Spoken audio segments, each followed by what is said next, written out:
मुलाला ताप आला की बहुतेक पालकांची पहिली रिॲक्शन म्हणजे घाबरणं. थर्मामीटरवर नंबर वाढलेला दिसला की मनात लगेच चिंता सुरू होते. काहीतरी सिरियस आहे का? लगेच औषध द्यायचं का? डॉक्टरकडे जायचं का? पण इथे एक महत्त्वाची गोष्ट समजून घेणं गरजेचं आहे. ताप हा काही शत्रू नसतो. अनेक वेळा तो शरीराचा मित्र असतो. जेव्हा शरीरात इन्फेक्शन येतं तेव्हा इम्युन सिस्टीम ऍक्टिव्हेट होते आणि शरीराचं तापमान वाढतं. त्यामुळे बॅक्टेरिया किंवा व्हायरस यांची वाढ आटोक्यात राहते आणि शरीराला त्यांच्याशी लढायला मदत होते. म्हणजे ताप हा एक सिग्नल आहे की शरीरातून काम करतंय. पण इथेच गोंधळ सुरू होतो.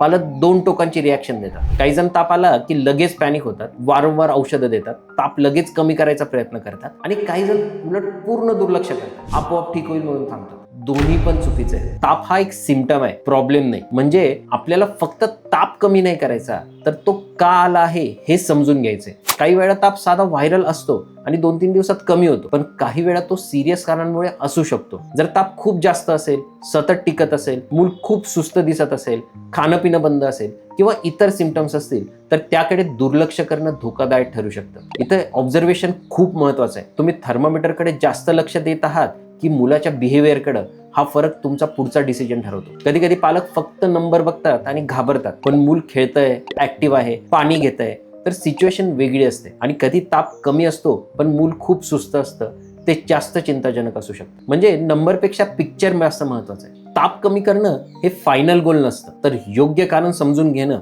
आणि योग्य वेळी योग्य ऍक्शन घेणं हे महत्वाचं आहे. आता एकदा मागे बघा, तुमच्या मुलाला शेवटचा ताप कधी आला होता? तेव्हा तुम्ही काय केलं होतं? तुम्ही पॅनिक झालं होतात की सर्व ऑब्झर्व केलं होतं? जर तुम्हाला कधी कन्फ्युजन येत असेल की कोणता ताप नॉर्मल आहे आणि कोणता सिरियस, तर DM करा. कारण ताप हा कॉमन आहे, पण त्यामागचं कारण समजणं हेच केलंय. आता बघा, हा विषय प्रत्येक घरातला आहे आणि पण प्रत्येक जण वेगळ्या पद्धतीने हँडल करतो. म्हणून ही रील शेअर करा.